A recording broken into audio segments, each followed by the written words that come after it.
की। आज के बाद से हम सब हमेशा आपकी पूजा करेंगे और आपका ध्यान रखेंगे। पूजा खत्म होने के बाद सब लोग वहाँ से अपने अपने घर जाने लगते हैं। जाते वक्त लियू कुआन दायो से कहता है कि आयुन ने वादा किया था कि वो जुआन यांग ये की स्टैच्यू को ठीक करवाएगी, इस बात को भूलना मत। दायो कहता है कि तुम फिक्र मत करो, मैं कल सुबह ही जाकर मिस्त्रियों को ढूंढ लाऊंगा। सबके जाने के बाद मैं अपने सिस्टम पैनल को चेक करने लगता हूँ। तभी मुझे जमीन से उस आउल की आवाज आती है। मैं नीचे देखता हूँ तो वो आउल वहाँ पर बैठा हुआ था। आउल कहता है कि जुआन यांग, ये मैंने आपका काम पूरा कर दिया है। मुझे पहाड़ में उस येलो वीजल डेमन से लड़ना पड़ा, पर मैंने दायो को बचा लिया और अब मैं अपने कल्टीवेशन लेवल में आगे बढ़ने वाला हूँ। मैं उसकी इस एक्टिंग को समझ जाता हूँ और कहता हूँ कि तुमने बहुत अच्छा काम किया है, आगे आओ। जैसे ही वो आगे आता है, मैं ऑल्टर से एक इंसेंस स्टिक निकालता हूँ और अपनी पावर्स का इस्तेमाल करके उसमें डालता हूँ। उस इंसेंस से एक नीली धुंध निकलकर उस आउल की तरफ जाती है। वो आउल उस धुंध को अपने अंदर खींच लेता है। जैसे ही धुंध उसके जिस्म में जाती है, उसका पूरा जिस्म गर्म होने लगता है, उसके अंदर की पावर्स बढ़ने लगती हैं और वो अचानक से अपने कल्टीवेशन के अगले लेवल पर पहुंच जाता है। इस ब्रेक थ्रू के साथ ही उसके जिस्म पर डार्क रेड रंग के नए पंख निकल आते हैं। सिस्टम मुझे बताता है कि मैंने अपना रिवॉर्ड स्किल यूज किया है, जिसके बदले मेरे 20 मेरिट पॉइंट्स कट गए हैं। ये नोटिफिकेशन सुनकर मुझे थोड़ा झटका लगता है, पर वो आउल बहुत ज्यादा खुश था। वो कहता है कि शुक्रिया जुआन यांग, ये मैं पूरी तरह से अगले लेवल पे पहुंच गया हूँ। मैं उसके लाल पंखों को देखता हूँ और सोचता हूँ कि आम आउल ऐसे नहीं होते, जरूर इसके अंदर किसी स्पेशल डेमन की ब्लड लाइन है। मैं उससे कहता हूँ कि आगे से जब भी कोई काम होगा मैं तुम्हें बुलाऊंगा, अगर तुम मेरा काम करोगे तो मैं तुम्हें और भी रिवॉर्ड्स दूंगा। वो आउल खुशी खुशी वहाँ से उड़ जाता है। उसके जाने के बाद मैं अपने सिस्टम पैनल पर वापस आता हूँ। मेरे पास अभी काफी मेरिट पॉइंट्स थे। मैं अपने पैनल में रैंक वाले सेक्शन में जाता हूँ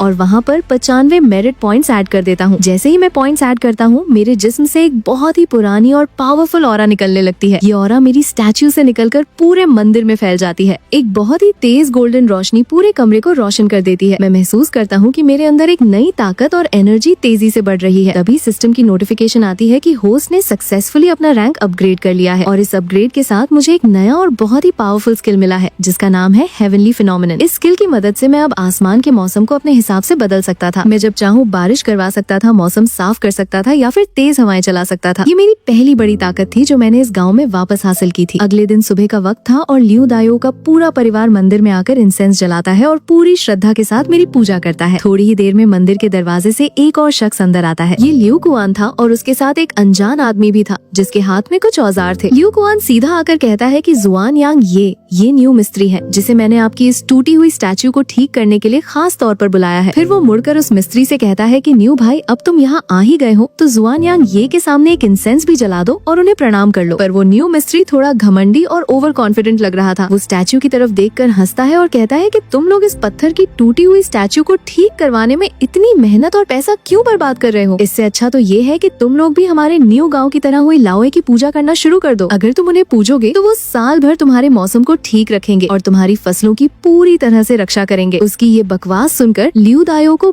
बहुत ज्यादा गुस्सा आ जाता है। वो तुरंत आगे बढ़कर न्यू मिस्त्री पर चिल्लाता है कि न्यू, तुम्हारी इतनी हिम्मत कि तुम हमारे जुआन यांग ये के बिल्कुल सामने खड़े होकर ऐसी फालतू और अपमानजनक बातें कर रहे हो। हमें तुमसे कोई काम नहीं करवाना, तुम अभी के अभी इस मंदिर से निकल जाओ। न्यू मिस्त्री लियू दायो का गुस्सा देखकर समझ जाता है कि उसने गलती कर दी है।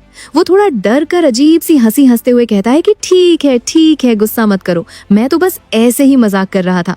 मैं अभी जुआन यांग ये से माफी मांग लेता हूँ। ये बोलकर वो आगे बढ़ता है और वहाँ से एक इंसेंस स्टिक को जलाकर मेरी स्टैच्यू के सामने हाथ जोड़ लेता है और दिखावे के लिए प्रार्थना करता है। जैसे ही वो हाथ जोड़ता है, मुझे अपने सिस्टम से एक नोटिफिकेशन आती है, पर इस बार मेरे मेरिट पॉइंट्स में सिर्फ +0 का इजाफा होता है। ये देखकर मैं अपने दिमाग में सोचता हूँ कि इस न्यू नाम के आदमी के अंदर मेरे लिए रत्ती भर भी इज्जत या विश्वास नहीं है। ये बस ऊपर से नाटक कर रहा है, इसलिए मुझे इससे कोई मेरिट पॉइंट नहीं मिला। खैर, पूजा करने के बाद न्यू मिस्त्री लियू कुआन की तरफ मुड़ता है और कहता है कि इस स्टैच्यू को ठीक करने में कम से कम आधा महीना लगेगा और इसका पूरा खर्चा 3 चांदी के सिक्के आएगा। लियू कुआन ये सुनकर थोड़ा परेशान हो जाता है और कहता है कि न्यू भाई, मेरे पास अभी सिर्फ 2 चांदी के सिक्के हैं। क्या बाकी के एक सिक्के के बदले मैं तुम्हें अपने पिछवाड़े में उगी हुई गंदम की फसल दे सकता हूँ? न्यू मिस्त्री थोड़ी देर सोचता है और फिर फसल के लालच में हाँ कर देता है। डील पक्की होने के बाद न्यू मिस्त्री, लियू कुआन और बाकी सब लोग मंदिर से बाहर चले जाते हैं। उनके जाते ही अचानक से बाहर से एक परिंदा तेजी से उड़ता हुआ मंदिर के अंदर आता है। ये वही आउल था जिसे मैंने कल रात लियू दायो की मदद के लिए भेजा था। वो आउल सीधा आकर मेरी स्टैच्यू के पैरों के बिल्कुल पास जमीन पर गिर जाता है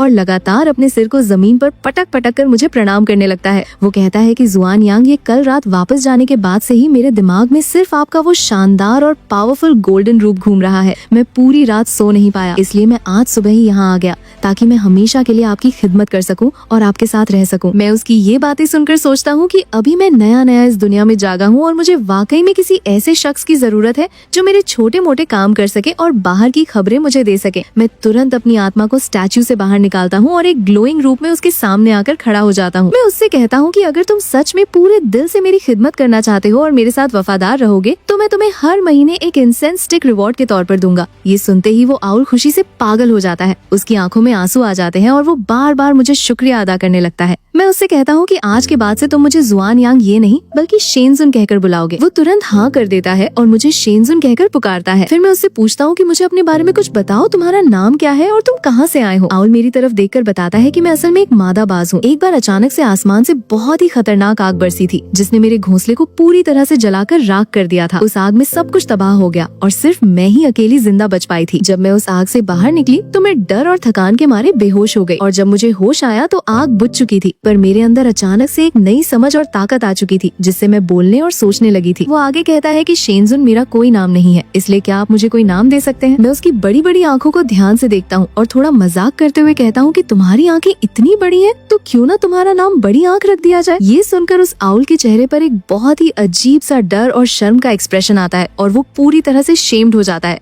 उसकी ये अजीब सी हालत देखकर मैं हंसने लगता हूँ और कहता हूँ कि डर मत, मैं तो बस मजाक कर रहा था। तुम्हारे जिस्म के पीछे जो पंख है उनका रंग लाल है, इसलिए आज से तुम्हारा नाम चीयू होगा जिसका मतलब है रेड फेदर। ये नया और शानदार नाम सुनकर चीयू बहुत ज्यादा खुश हो जाती है और अपने पंख फैलाकर उड़ते हुए मुझे बार बार शुक्रिया कहती है। फिर वो वहाँ से उड़कर आसमान में चली जाती है। सीन शिफ्ट होता है और वक्त थोड़ा आगे बढ़ जाता है। मई के महीने का आखिर आ चुका था और गांव वालों की गंदम की फसल पूरी तरह से पककर तैयार हो चुकी थी। सब गांव वाले मिलकर खेत में जाते हैं और तेजी से फसल काटने लगते हैं। उन्हें डर था कि कहीं मौसम न खराब हो जाए। दोपहर तक वो लोग पूरी फसल काटकर इकट्ठी कर लेते हैं। लियू कुआन और बाकी लोग थक कर अपना पसीना पोंछ रहे थे और आपस में बात कर रहे थे कि चलो अच्छा हुआ फसल ठीक से कट गई। पर जैसे ही वो लोग वापस गांव की तरफ जाने का सोचते हैं, अचानक से आसमान में एक बहुत ही जोर की बिजली कड़कती है। देखते ही देखते पूरे आसमान में काले और घने बादल तेजी से छा जाते हैं। दिन के वक्त ही पूरी तरह अंधेरा हो जाता है। एक बहुत ही खतरनाक तूफान और भारी बारिश शुरू होने वाली थी। ये देखकर सब गाँव वाले पूरी तरह से डर जाते हैं और उनके अंदर एक अजीब सा पैनिक मच जाता है। वो सब इधर उधर भागने लगते हैं और रोते हुए जमीन पर बैठ जाते हैं। वो आसमान की तरफ देखकर रोते हुए हाथ जोड़ते हैं और कहते हैं कि भगवान हम पर रहम करो, हमारी साल भर की मेहनत बर्बाद हो जाएगी, हम भूखे मर जाएंगे। सब लोग पूरी तरह से ना उम्मीद हो चुके थे और रोते हुए आसमान से भीख मांग रहे थे। तभी लियू कुआन अचानक से अपनी जगह पर खड़ा होता है और पूरी ताकत से चिल्लाता है, उठो सब लोग उठ जाओ, आसमान वालों ने कभी हम पर रहम नहीं किया है। अगर तुम्हें प्रार्थना करनी ही है तो जुआन यांग ये से करो, वो हमारे अपने देवता है, वो जरूर हमारी मदद करेंगे और हमारी रक्षा करेंगे। ये बोलते ही लियू कुआन तुरंत मेरे मंदिर की दिशा में घुटनों के बल बैठ जाता है और हाथ जोड़कर पूरी ताकत से मेरी प्रार्थना करने लगता है। बाकी के गांव वाले एक पल के लिए हिचकिचाते हैं, पर फिर वो सब भी लियू कुआन की तरह मंदिर की तरफ रुख करके घुटनों के बल बैठ जाते हैं और पूरे दिल से मेरी पूजा शुरू कर देते हैं। मंदिर के अंदर जैसे ही मुझे उनकी प्रार्थना की आवाजें आती हैं, मैं तुरंत अपनी आंखें खोलता हूँ। मैं बिना वक्त जाया किए अपना नया हेवनली फिनोमिनन स्किल एक्टिवेट कर देता हूँ। पर मसला ये था कि मैं इस स्किल को पहली बार इस्तेमाल कर रहा था, इसलिए मुझे इसे ठीक से कंट्रोल करने में थोड़ी मुश्किल हो रही थी और इस स्किल को पूरी तरह से एक्टिवेट होने में थोड़ा वक्त भी लग रहा था। दूसरी तरफ खेत में अचानक से आसमान से बहुत ही तेज और भारी बारिश शुरू हो जाती है। बारिश की बूंदें तेजी से जमीन पर गिरने लगती हैं। गांव वाले डर के मारे अपने सिर पर हाथ रख लेते हैं और सोचते हैं कि अब उनकी फसल पूरी तरह से बर्बाद हो जाएगी। पर तभी उन्हें एक बहुत ही अजीब चीज महसूस होती है। वो देखते हैं कि उनके चारों तरफ और पूरे खेत में बारिश तो हो रही है, पर उनके ऊपर और उनकी फसल पर बारिश की एक बूंद भी नहीं गिर रही है। उन्हें ऐसा लगता है जैसे किसी ने उनके ऊपर एक बहुत बड़ा और अनजान छतरी जैसा इनविजिबल शील्ड बना दिया हो जो उन्हें बारिश से पूरी तरह बचा रहा था। सब लोग हैरानी से ऊपर आसमान की तरफ देखते हैं। लियू कुआन खुशी से चिल्लाता है कि ये जुआन यांग ये है, जुआन यांग ये ने हमारी फसल को बचा लिया है। ये सुनकर सब गांव वाले पूरी तरह से खुश हो जाते हैं और जमीन पर अपना सिर पटक पटक कर मुझे शुक्रिया अदा करने लगते हैं। तभी आसमान से चीयू उड़ती हुई उनके पास आती है और उनके सिर के ऊपर चक्कर लगाते हुए जोर जोर से आवाजें निकालने लगती है। लियू कुआन उसे पहचान लेता है और कहता है कि ये तो जुआन यांग ये की भेजी हुई मैसेंजर है। गाँव का मुखिया ल्यूफू तुरंत पूरी बात समझ जाता है और सबसे कहता है कि जुआन यांग ये ने इस परिंदे को भेजा है ताकि ये हमें सेफली गांव वापस ले जा सके और रास्ता दिखा सके। मुखिया सबको ऑर्डर देता है कि जल्दी से फसल की बोरियां उठाओ और इसके पीछे पीछे चलो। सब गांव वाले फुर्ती से बोरियां अपने कंधों पर उठाते हैं और चीयू के पीछे भागने लगते हैं। जैसे जैसे वो लोग आगे बढ़ते हैं, वो इनविजिबल बारिश का शील्ड भी उनके साथ साथ आगे बढ़ने लगता है और उन्हें पूरी तरह से बारिश से बचाता है। मंदिर के अंदर से मैं अपनी पावर्स का लगातार इस्तेमाल करके इस शील्ड को मेंटेन कर रहा था, पर मेरी ताकत अभी इतनी ज्यादा नहीं थी और मैं पूरी तरह से थक रहा था। मैं महसूस कर रहा था कि मैं इस शील्ड को ज्यादा से ज्यादा आधे घंटे तक ही रोक पाऊंगा, इसलिए मैंने चियू को भेजा था ताकि वो उन्हें जल्दी से गाँव वापस ले आए और वक्त बचा सके। आखिरकार सब लोग बारिश से बचकर सेफली गाँव के अंदर और अपने घरों में पहुँच जाते हैं। उनकी साल भर की मेहनत पूरी तरह से बच चुकी थी। जैसे ही वो लोग गाँव में आते हैं, मैं पूरी तरह से थक कर वापस अपनी स्टैच्यू के अंदर चला जाता हूँ। जैसे ही मैं अंदर जाता हूँ, मुझे सिस्टम से एक नोटिफिकेशन आती है कि होस्ट ने गांव वालों की ख्वाहिश पूरी करके अपना टास्क कंप्लीट कर लिया है। इस टास्क की रेटिंग येलो ग्रेड आई थी और मुझे रिवॉर्ड के तौर पर 100 मेरिट पॉइंट्स मिल जाते हैं। मैं इन पॉइंट्स को देखकर खुश तो होता हूँ, पर मेरी हालत अभी ऐसी नहीं थी कि मैं ज्यादा ध्यान दे सकूं। मैं सीधा ध्यान लगाकर बैठ जाता हूँ और अपनी खोई हुई स्पिरिचुअल एनर्जी को वापस रिकवर करने लगता हूँ। मुझे नहीं पता कि मैं कितनी देर तक इस ध्यान में बैठा रहा, पर अचानक से मुझे बाहर से बहुत ही शोर शराबे की आवाजें आती हैं, जो मुझे नींद से जगा देती हैं। मैं अपनी आंखें खोलकर बाहर देखता हूँ तो मैं पूरी तरह से हैरान रह जाता हूँ। मंदिर के अंदर गांव का मुखिया ल्यूफू आगे खड़ा था और उसके पीछे गांव के बच्चे, बूढ़े और जवान सब लोग घुटनों के बल बैठे हुए थे। मुखिया ने मंदिर के ऑल्टर पर सुअर, भेड़ और गाय के कटे हुए सिर रखे हुए थे और साथ में बहुत सारे फल भी थे। ये एक बहुत ही बड़ी और शाही बलि थी जो वो मुझे चढ़ाने आए थे। मैं समझ जाता हूँ कि किसानों के लिए उनकी फसल ही उनकी जान और सब कुछ होती है। मैंने तूफान में उनकी फसल बचाई थी, इसलिए उनकी ये बड़ी बलि और शुक्रिया बनता था। मुखिया ल्यूफू आगे बढ़ता है और पूरी आवाज में अनाउंस करता है कि आज जुआन यांग ये के सामने मैं इस गांव के मुखिया की हैसियत से एक नया कानून बनाता हूँ। आज के बाद से जुआन यांग ये की पूजा करना और उनका ध्यान रखना इस गांव की सबसे बड़ी और पहली जरूरत होगी। हर महीने की पहली तारीख को गांव का हर एक शख्स यहाँ आकर उन्हें इंसेंस जलाएगा। ये बोलकर मुखिया और बाकी सब लोग जमीन पर अपना सिर झुकाकर मुझे प्रणाम करते हैं। जैसे ही वो लोग प्रणाम करते हैं, मुझे सिस्टम से एक और नोटिफिकेशन आती है कि होस्ट ने एक शाही बलि एक्सेप्ट की है, इसलिए उसके मेरिट पॉइंट्स में सीधा प्लस 300 का इजाफा हो गया है। साथ ही सिस्टम बताता है कि मैं इस महीने एक और ऐसी बलि एक्सेप्ट कर सकता हूँ। पूजा पूरी होने के बाद सब गांव वाले वहाँ से अपने अपने घर चले जाते हैं, पर मुखिया ल्यूफू मंदिर के बाहर ही रुक जाता है और ल्यू कुआन को आवाज देकर वहीं रोक लेता है। मुखिया ल्यू कुआन से कहता है कि इस साल तुम्हें अपने हिस्से का टैक्स देने की कोई जरूरत नहीं है। ल्यू कुआन हैरानी से पूछता है कि मुखिया जी अचानक से ऐसा क्यों? मुखिया थोड़ा मुस्कुराता है और कहता है कि हमने आपस में बैठकर बात की है और ये फैसला लिया है। जुआन यांग ये का इस गाँव में वापस आना और हमारी रक्षा करना, इस सब के पीछे तुम्हारी माँ का सबसे बड़ा हाथ है। अगर तुम्हारी माँ पिछले 10 सालों से हर रोज उनकी पूजा ना करती तो शायद जुआन यांग ये इस गांव को कब का छोड़कर जा चुके होते। इसलिए हमने फैसला किया है कि हम मंदिर के साइड वाले कमरे में तुम्हारी माँ के नाम का एक पत्थर लगाएंगे, ताकि जब भी हम जुआन यांग ये की पूजा करें तो तुम्हारी माँ को भी उस पूजा का कुछ हिस्सा मिल सके। ये सुनकर ल्यू कुआन की आंखों में आंसू आ जाते हैं और वो रोते हुए मुखिया को शुक्रिया अदा करता है। मंदिर के अंदर मुझे इस छोटी सी बात का कोई अंदाजा नहीं था। जैसे ही सब लोग जाते हैं, मैं तुरंत अपना सिस्टम पैनल ओपन करता हूँ। मेरे पास अभी काफी मेरिट पॉइंट्स इकट्ठे हो चुके थे। मैं बिना वक्त जाया किए सिस्टम स्टोर में जाता हूँ और वहाँ से 300 मेरिट पॉइंट्स देकर एक नया और बहुत ही खतरनाक स्किल खरीद लेता हूँ, जिसका नाम था 5 थंडर स्पेल। जैसे ही मैं इस स्पेल को खरीदता हूँ, अचानक से मेरे दिमाग में इस स्पेल से जुड़ी हुई हजारों नई इन्फॉर्मेशन तेजी से आने लगती है। मैं अपनी आत्मा को शांत करता हूँ और इस स्पेल की ताकत को अपने अंदर महसूस करने लगता हूँ।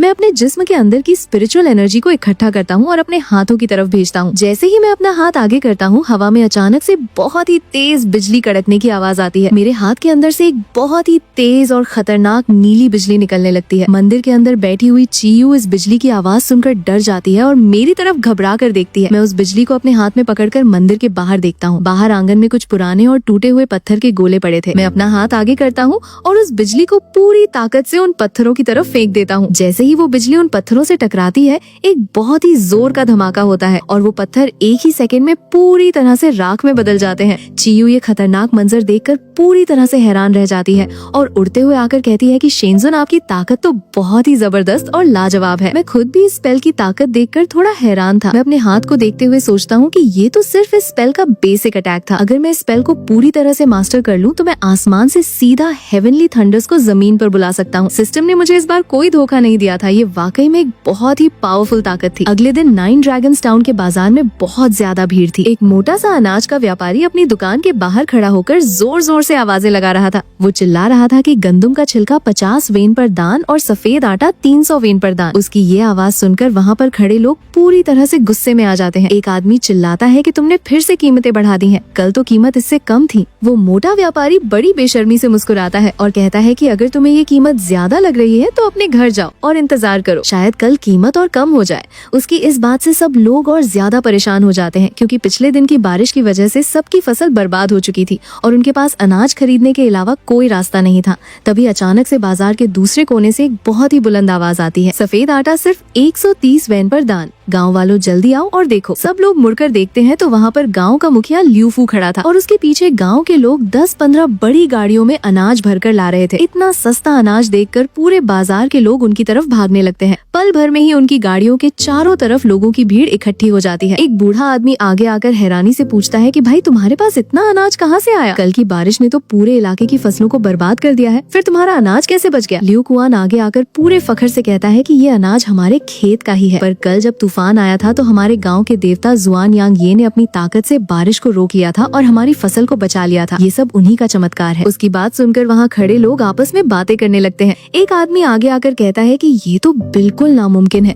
जो गांव हुई लाओए की पूजा करते हैं उन्हें भी बारिश से पहले सिर्फ एक दिन पहले बताया जाता है। तुम्हारा ये अनजान सा देवता भला हुई लाओए से ज्यादा ताकतवर कैसे हो सकता है?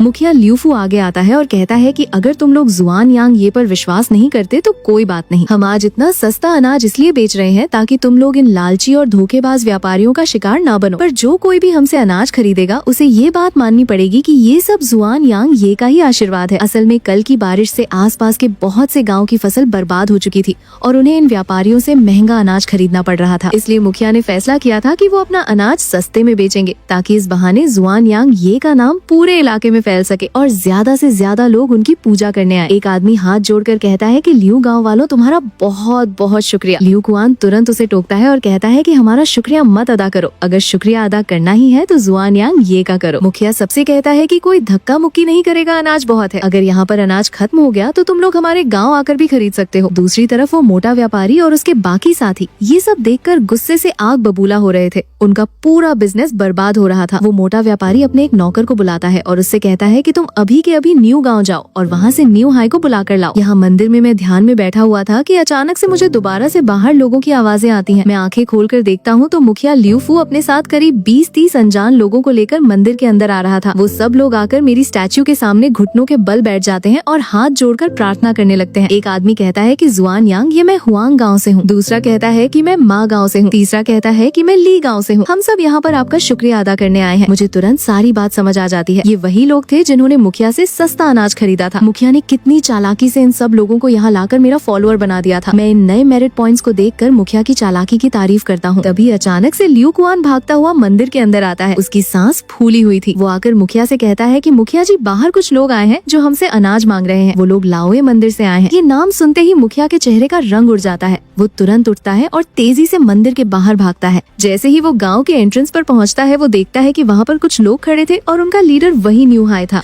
मुखिया आगे बढ़कर थोड़ा झुक कर कहता है कि न्यू हाई भाई आप यहाँ कैसे? आइए अंदर चलकर चाय पीते हैं। पर न्यू हाई घमंड से कहता है कि चाय पीने का वक्त नहीं है, जल्दी से 5000 जिन अनाज निकालो, मुझे वापस जाकर हिसाब भी देना है। मुखिया हैरानी से पूछता है कि हाय भाई आप यहाँ सरकारी अनाज लेने कब से आने लगे? न्यू हाई हंसते हुए कहता है कि ये कोई सरकारी अनाज नहीं है, ये लाओए मंदिर का अनाज है। तुम्हारे लियू गाँव की फसल हुई लाओए की कृपा से बची है, इसलिए तुम्हें इसका टैक्स देना पड़ेगा। मुखिया गुस्से में आ जाता है और कहता है कि हाय भाई आप मजाक कर रहे हैं। हमारे गाँव ने आज तक कभी हुई लाओए की पूजा नहीं की तो भला उन्होंने हमारी फसल की रक्षा कैसे की होगी? न्यू हाई आगे बढ़कर कहता है कि आसपास के सब गाँव की फसल बारिश में बर्बाद हो गई, सिर्फ तुम्हारी फसल बची है। अगर ये हुई लाओए की ताकत नहीं है तो और क्या है? लियू कुआन गुस्से में आगे आता है और कहता है कि ये सब हमारे जुआन यांग ये का चमत्कार है, इसमें तुम्हारे हुई लाओए का कोई हाथ नहीं है। न्यू हाई हंसते हुए कहता है कि एक छोटे से गाँव का अनजान सा देवता भला आसमान के मौसम को कैसे बदल सकता है? तुम लोग झूठ बोल रहे हो। लियू कुआन और ज्यादा गुस्से में आ जाता है और कहता है कि तुम हमारे जुआन यांग ये का अपमान नहीं कर सकते। मुखिया आगे आकर न्यू हाई से कहता है कि हाय भाई इस बारे में कोई बात नहीं होगी, हम अनाज नहीं देंगे। न्यू हाई गुस्से में अपनी आंखें बड़ी करता है और कहता है कि अनाज ना देने का सवाल ही पैदा नहीं होता, ये हाई हेवनली मास्टर का डायरेक्ट ऑर्डर है।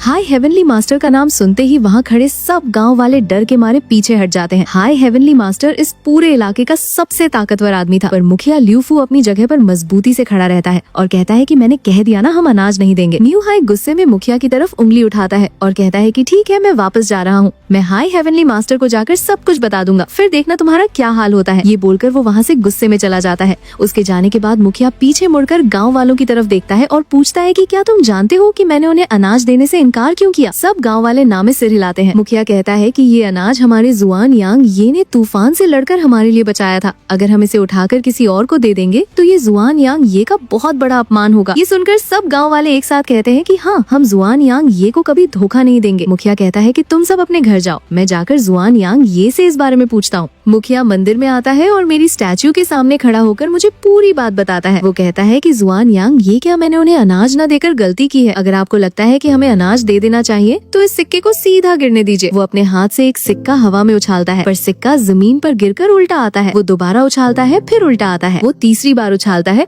और तीसरी बार भी सिक्का उल्टा ही आता है। ये देखकर मुखिया समझ जाता है कि मेरा फैसला क्या है। वो मुझे प्रणाम करता है और वहाँ से चला जाता है। उसके जाते ही मैं चियू को अपने पास बुलाता हूँ। मैं चियू से पूछता हूँ कि इस हुई लाओए के बारे में तुम्हें क्या पता है। चियू बताती है कि वो कोई असली देवता नहीं है बल्कि एक डेमन है। मैं पूछता हूँ कि कैसा डेमन। चियू कहती है कि मुझे ठीक से नहीं पता क्योंकि वो कभी अपने मंदिर से बाहर नहीं निकलता, पर मैंने सुना है कि वो आयरन टेम्पल माउंटेन के फॉक्स थर्ड ग्रैंडफादर का वंशज है। वहाँ पर पावर की लड़ाई हारने के बाद वो यहाँ आकर छुप गया था। फिर चियू मुझे पिछले सालों की कहानी बताती है कि कैसे एक बार यहाँ पर बहुत बड़ा तूफान आया था और एक न्यू गांव का लकड़हारा गायब हो गया था। जब वो वापस आया तो उसने कहा कि एक देवता ने उसकी जान बचाई है और उसने अपने जादू से तूफान को रोक लिया। उस देवता ने शर्त रखी कि अगर गांव वाले चाहते हैं कि तूफान दोबारा न आए तो उन्हें हर साल एक जवान लड़के की बलि देनी पड़ेगी। उस दिन के बाद से वो लकड़हारा हाई हेवनली मास्टर बन गया और लोगों को डर दिखाकर हुई लाओए की पूजा करवाने लगा। चियू ये भी बताती है कि पिछले कुछ दिनों से टाउन में से कुछ छोटी बच्चियां गायब हो रही हैं। हो सकता है कि ये भी उसी डेमन का काम हो। ये सब सुनकर मैं थोड़ी देर सोचता हूँ। मैं चाहता था कि मैं आराम से अपनी ताकत बढ़ाऊं, पर अब लगता था कि मुझे इस डेमन से लड़ना ही पड़ेगा। मैं चियू से पूछता हूँ कि अगर मैं उस डेमन से लड़ने का फैसला करूँ तो तुम किसका साथ दोगी। चियू तुरंत अपना सिर झुकाती है और कहती है कि मैं आपके लिए आगे बढ़कर लड़ने के लिए तैयार हूँ। मैं उसकी बात सुनकर कहता हूँ कि ठीक है, पर मुझे नहीं पता था कि उस रात को ही एक बहुत बड़ा मसला होने वाला था। रात के वक्त अचानक से चियू मुझे बताती है कि शेनजुन बाहर कोई आया है। मैं उससे शांत रहने को कहता हूँ। बाहर न्यू हाई और न्यू मिस्ट्री दोनों चुपके से मंदिर के पास आए थे। न्यू हाई मिस्ट्री से कहता है कि अच्छा